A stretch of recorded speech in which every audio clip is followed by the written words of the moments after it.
चूड़ी लहठी बाली बिंदिया का करी जब घर ही नहीं खिपिया तो सिंगार का करी जब घर ही नहीं खिपिया तो सिंगार का करी।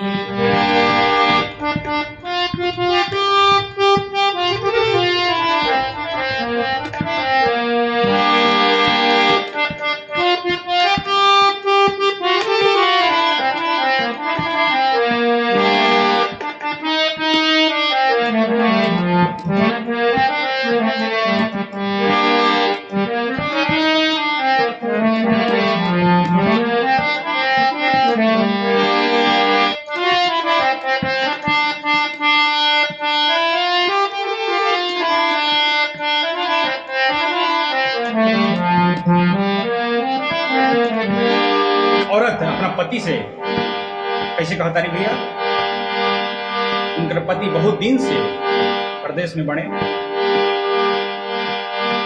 कहता रही कि चूड़ी बिंदिया ये हाथ कुछ काम के नहीं खे, जब रोवे घरे नहीं की तो ये सब बेकार के बाद कैसे बहुत सुंदर भावा। दरिया के पानी नियन बढ़ता जवानी रउआ परदेश हर मिश्र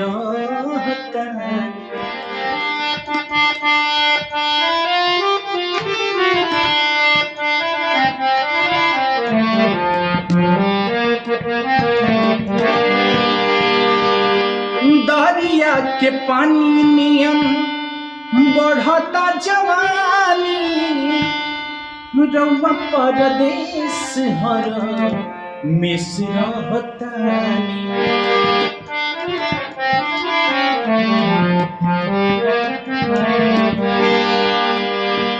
दरिया के पानी नियम बढ़ता जवानी रउआ परदेश हर मिश्र बतानी। अरे दुखी बाटे मनवीता दुलार का करी जब दुखी बा मने तो वहीं से दुलार कला से का फायदा कैसे। दुखी बाटे मनवी तो दुलार का करी जब घर ही नहीं खिपिया तो सियार का करी जब घर ही नहीं खिपिया तो सियार का करी। चूड़ी लाठी बाली बिंदिया हार का करी जब घर ही नहीं खिपिया तो इस सिंगार का करी। एक पत्नी के भाव बहुत सुंदर।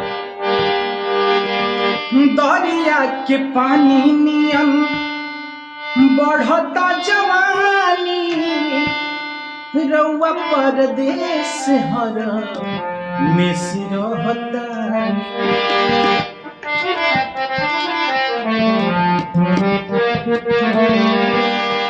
दरिया के पानी नियम बढ़ता जवानी रउआ हर मेष पर देश रहतानी।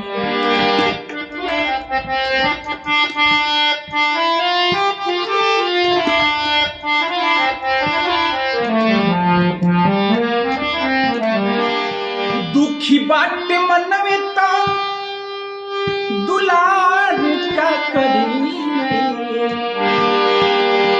दुखी बाटे मनवे तो दुलार का करी जब घर ही नहीं खिपिया तो सिंगार का करी जब घर ही नहीं खिपिया तो सिंगार का करी। चूड़ी लहठी बाली बिंदिया हार का करी चूड़ी लहठी बाली बिंदिया हार का करी जब घर ही नहीं खिपिया तो सिंगार का करी जब घर ही नहीं खिपिया तो सिंगार का करी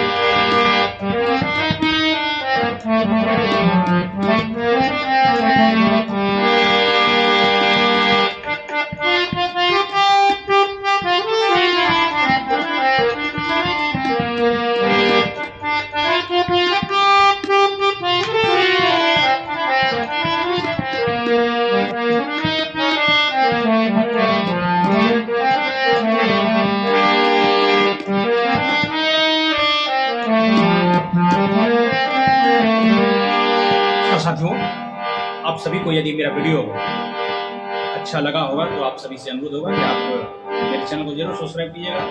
बहुत अच्छे अच्छे गाने मेरे चैनल से मिलते रहेंगे आप सभी को। चलिए वीडियो में बने रहने के लिए बहुत बहुत धन्यवाद।